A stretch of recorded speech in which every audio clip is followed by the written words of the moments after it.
Alright, let's try this again. Um, in terms of this time of year, this is an exciting time of year. Um, and yet, there's been fewer videos, and there's a reason for that. Stuff's happening now. So, I'm not going to sit here and talk about years gone by and read magazines from years gone by right now, because this is about this year. This is about 16, 17. Yes, hello Shadow. Go get whatever it is you're after. And this season looks like it's going to be very competitive, we'll put it that way. Looking at players who've been demoted, ones that stand out to me, Samuel Morin being demoted by the Flyers is kind of surprising. I'd figured he was going to make the team this year, at least out of camp. Matt Barkowski is released by the Ottawa Senators, so no contract for him. There's Cody Hodgson listed on the TSN site as having retired. The Dallas Stars, Matt Mangine, been released. And they send Gurianov down to the minors. The Vancouver Canucks, Borna Randulic, gets sent down. Randulic played pretty well, actually, in the games I watched. Or Randulic. He just didn't stand out. Labate got sent down. That'll surprise some people. Hugh Levy goes back to juniors. This is the right call. As much as it would have been like, oh, Hugh Levy, he's got to play. No, he needs to dominate in juniors for a year before he comes up. This Canucks team's a gong show. There's no point in getting him. And I think Stetcher might have pushed him out. If not for Stetcher's apparently being ready for the NHL, I think Hugh Levy gets his 9 games. Zukhanov got sent back down to juniors. James Shepard was released. No surprise. He really didn't stand out in any of the games I watched. Tanner Pearson suspended 4 games. Right call. Chris Summers is sent down. Skapski is sent down by the Rangers. Jensen cleared waivers. Rivik cleared waivers. John Gilmore sent down. Edward Pasquale is sent down by Detroit. I remember when he was projected to be a backup in the NHL. It just never happened. King sent down McCollum. Trotman, so he cleared waivers. Jack Campbell. What a surprise that Jack Campbell didn't make the team. Don't get me started on him. The Wild sent Alex Tuck down. Kind of a surprise. Tuck was kind of penciled in as a guy who's going to make the team. And I kind of figured he was going to make the team, so he must not have had a very good camp. Carolina sends Leighton down, no surprise there. Keegan Lowe, no surprise there. Let's see. Edmonton sends down Brossois. It shows Boyle retired, which did not surprise anybody. Columbus released Jarrett Stoll, released Mike Brown, Marc-Andre Bergeron, and Keith Ollie. So that's 4 PTOs, and they're all gone. The Canucks PTO, gone. This is why I don't get excited over PTOs, because professional tryouts are just that, and normally the guys who try out and don't get a contract outright, they normally don't make the team. And then from yesterday, what else was interesting? Max Lapierre was another one, tryout for the Rangers released. That says a lot about where Lapierre's game is at. I remember Lapierre's seasons playing in Vancouver with Vigneault as coach, and as a Canucks fan, I got frustrated over Vigneault's unwavering, well, not frustrated, not frustrated, how do I put this? Sometimes I grew weary of how much Vigneault would stay loyal to players who probably should have sat. Lapierre was one of them. And of course, Aaron Rome was the famous one. Tanner Glass was another. Apparently Glass is still with the team. That should make everybody happy. UC Saros got sent down, so I guess they're going with Mazanik as the backup. Andrew Shaw's suspension's over. Good, because it didn't affect his regular season.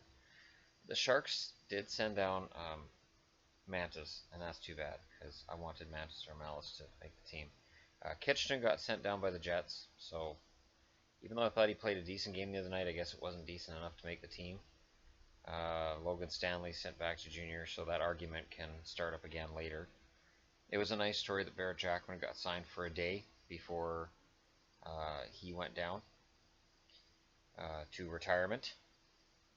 Jackman is a guy that I've thought about doing a video on, because the amount of criticism that gets thrown at Jackman, oh, Rookie of the Year, why did he get Rookie of the Year? I remember why he got Rookie of the Year. He was dominant. He, in his first season, showed glimpses of being another Scott Stevens or another Chris Pronger. Pronger with less offensive talent, but so big and strong and smart. And he just fit. He fit into the Blues game right from day one, and there was no learning curve with him. So yes, towards the end of his career, he's slow, he doesn't produce points, he's not the same player, and it's easy to take shots at him. It's easy to look at his point totals and go, what a horrible number one draft pick this guy was. What a horrible, Rookie of the Year this guy was. Barrett Jackman was never projected to be a superstar on the blue line. He was projected to be a solid top four, big guy, strong guy, and he produced in terms of body checks, block shots, and just the intimidation factor. He had that. And yeah, I remember the Canucks running him over a bit in the playoffs. Canucks fans will remember that too. But that was a team effort. That was a team effort by the Canucks with Bertuzzi at the helm, taking down a Blues team that was supposed to be better than the Canucks and wasn't. But I've thought about doing a video since a couple days ago I heard he was retiring, and I may still do that. I have hockey magazines here, and I can go through basically his whole career. But Jackman, no, he was never going to win you a hockey pool.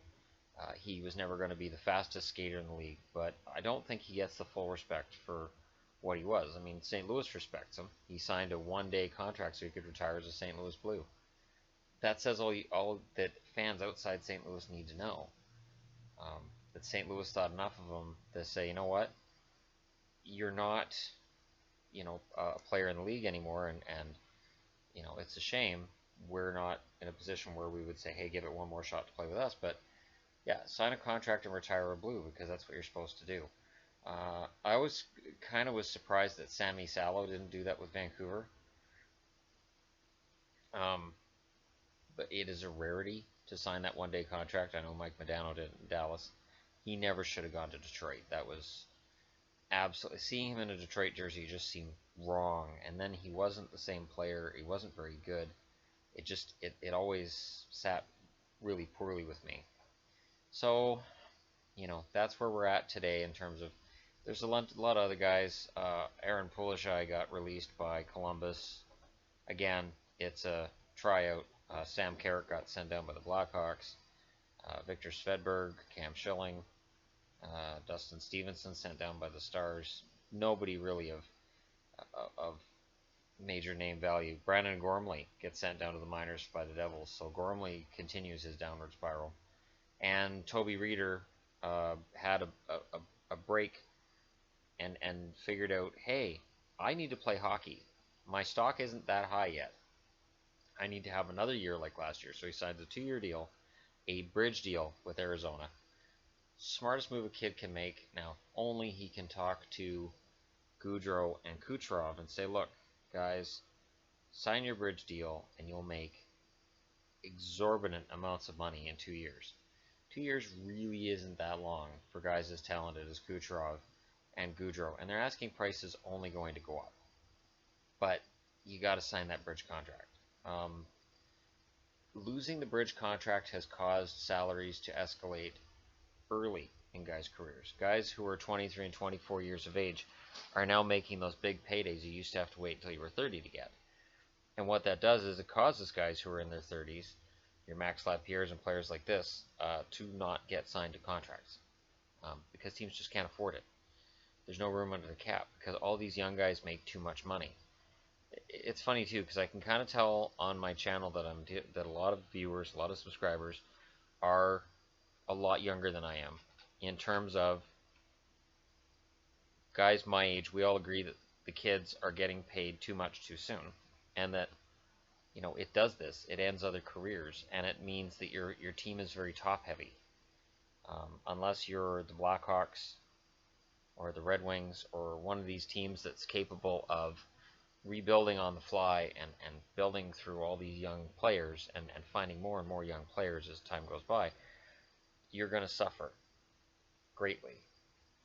So, yeah,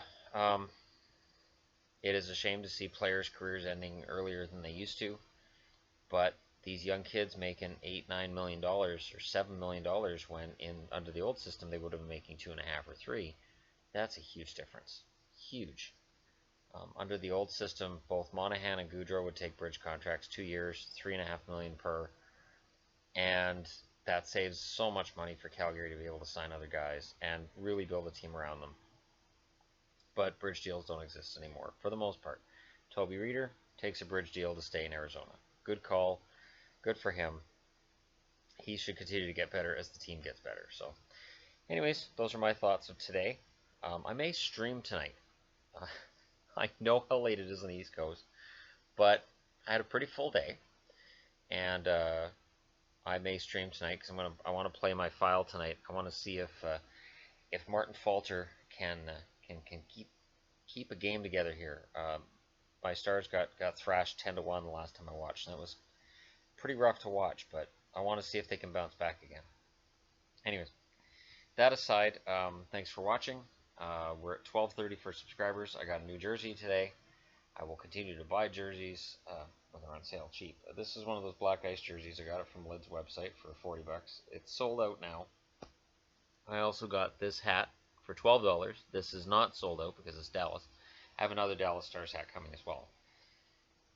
For whatever reason, since they switched to this logo, I can't get enough Dallas material. So, you know, go Stars go. Anyways, and maybe it's because I'm anticipating a long season in Vancouver, and that Boston could once again flirt with being in the playoffs and then just fall out in the last week again. Then Dallas might be my best hope. So, anyways, we'll see how much of a hope it is towards the end of the season. I still don't have the backdrop. Yvonne and I will work on the backdrop tomorrow because she can't quite picture exactly what I want with it. So I've tried to give her an idea, but she wants to get like exact height and dimensions and all this stuff. So either I'll take the computer over to her house tomorrow, or she'll come over here, whatever we're going to do, and we'll figure it out. So yeah, anyways, thanks for watching. I will be back again tomorrow. I will definitely stream either tonight, tomorrow morning, or both. I haven't decided yet. And I have a lot of fun doing the stream thing, not just for the chat, but because, you know, I see a lot of guys on the ice, a lot of these players, and I'm able to state my opinion about guys from all over the league. So, you know, we'll see. And I may actually start a file where I GM the actual Canucks. I don't do a fantasy draft. I GM the actual Canucks, and I go through the rebuild process. And it'll be painful, but I'll do my best to accurately portray how I would pursue moves to make the team better, and who I would go after and where I would put guys in the lineup. I think that would be fun. Be a fun way to do it. And then the results are going to be that EA is going to absolutely slam me, and my team will finish 0-82. And then for people who want to troll my channel, they can say, look, he can't rebuild the Canucks. And then you guys can respond with, nobody can rebuild the Canucks. They're the Canucks. The 80s are back. Look out. Flying V time. Anyways, thanks for watching, and I'll be back tomorrow with videos, perhaps in a little bit with a stream.